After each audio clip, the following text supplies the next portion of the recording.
Yeah. So you get to the blame now, and you then get to this is usually where we all sit down and do the mediation, is where everyone's blaming each other. is that fighting? And they're fighting. Sometimes they can't be kept in the same room with one another because it's not productive.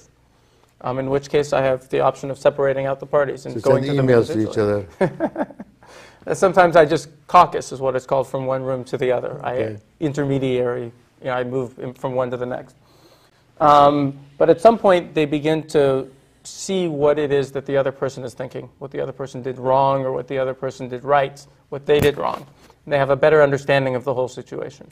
Now, in most cases, are they, those people, are they reasonable people where they see the fact everybody's a reasonable person. Or the right? denial continues on forever? Everybody's a reasonable person, Vic. Okay. Usually the act of coming to the table to mediate is harder than the act of resolving it. That's my personal experience. Just to make the decision Getting someone to try to work it out is something that a lot of people won't do.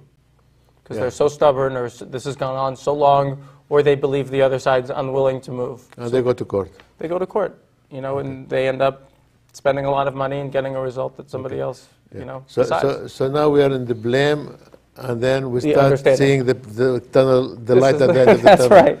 It all gets better from here. So the understanding is the key here, and it's based on the understanding that the parties begin to accept responsibility. Okay, you know what? I could see that. I shouldn't have brought up the rent every time your girlfriend was by, because it was rude of me and it was inconsiderate of me now that I think about it. And you know what? I shouldn't have brought the rabbit to live with me without asking you. I knew it wasn't in the lease, but I thought that it might bother you. It was probably inconsiderate for me to do that. Okay. So do you come up with the solutions for that, or do they come up with their own solutions? That's a very good question. And let me go through these quickly, and I'll answer that. But the part I just discussed is when they start taking responsibility for where they are and what they've done. And it's from there that they can explore options and a settlement that everyone can agree on. Now, answering your question, there are different kinds of mediators. Okay. There's a mediator who's going to say, okay, here's what's going to happen in court. Here's why your side isn't very good. So you should do this now, or else you're going to get, you're going to have a bad time in court. And that's the different philosophies in mediation? There are different. This is the most common philosophy. Okay. Is you go to a mediator. Directive, this guy directs everybody, right? Yeah, a directive, exactly. A directive is somebody who says how bad your case is to both sides separately, and then brings you together. Oh, he scares them. He scares both sides. Okay. He says, listen, you're not going to get any better than $10,000 in court. Okay. You think your case is worth $1 million? It's not. Okay. You're going to lose, and it's going to be embarrassing, and it's going to cost you money. So he shoots for the sun and gets the moon. Yeah, he does. He beats both parties up a lot. Okay, I like that. What's the next one? It's effective. The problem with that is, at the end of the day, the next day, both parties are very unhappy. They said, why did we settle for that? That's a really low amount. Or why did we pay that? That was way too much money to pay. Okay, so there's a negativeness to that, even when they get negativeness. I mean, it's sort of like a high-pressure sales is how I see it. Yeah, okay. It's effective, but both parties have buyer's remorse at the end of the day. I don't do that. Why? It works. I like my mediatees to be happy. Okay. I want them to call me again. So no, I don't want them to call you again because you don't want them to fight again. Well, no, I want them to call me because they are happy with that outcome if they have a separate conflict. You have to be friends with you afterwards. Okay, the next one. Facilitative. That's what I tend to focus on. I just listen a lot, and I let the parties suggest what the outcome is going to be. I don't shove something in their face and say, this is what a judge is going to say. I let them decide for themselves how they would like to see things go. That reminds me of psychiatrists. You sit down and let them talk. And so how are you going to solve the problem? Part of it give you the solutions, a big part of this is being a good listener, because the other side doesn't want to listen to them anymore. Yes. But part of it is being a counselor and saying the right things in response to what they say, and trying to see if there's overlap. There may not be any salvaging the relationship. And you can see that sometimes, right? Yeah, if both sides are polar opposites. And you're charging by the hours? Well, it's in my interest to get them resolved as quickly as possible. Yes, because but if you see that's going to be a dead end, do you tell them? It hasn't happened yet. Really? I haven't. I mean, I'm sure it's definitely likely to happen at some point in my career. Would you, honestly tell them that, look, guys, I'm out of this. I can't help you. I make them a promise at the beginning that if I don't settle the case, I'm going to keep working on it until one of them fires me. Okay. So. Well, that's good. So now the facilitative, that's your style. That's my style. Is there style. another style? There's a style that's transformative. Okay. It's even more opposite of directive than facilitative is. They try to work on the parties understanding each other in the hopes of developing a long-term relationship and a productive, recreating their original relationship.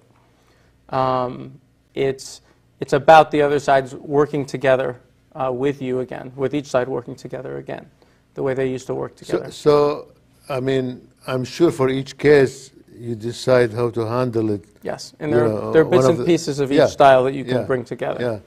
Yeah. So is there an emotional process in this? Yes.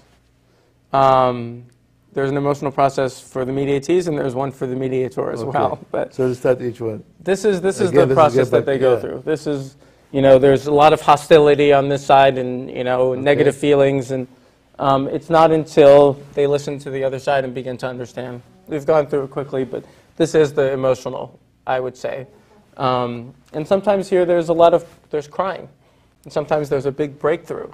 Oh, I had no idea that that's what was going on. Now that you tell me, I can completely understand your perspective. And sometimes there's a lot of emotion involved. A good example would be the Israeli-Palestinian situation. Things like that will have to always get done through mediation. Was there a mediator there? Yes, there's absolutely a mediator. No country is willing to let an independent party decide what happens to them. They have to participate in their future. I mean, that's how the biggest conflicts get resolved, is through mediation. We're about 3-4 minutes left into the program.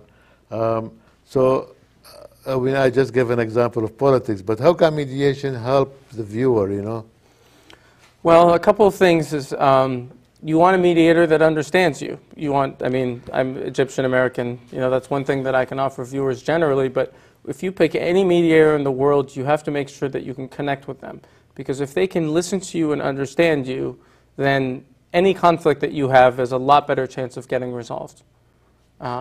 Especially if they can communicate with the other party too.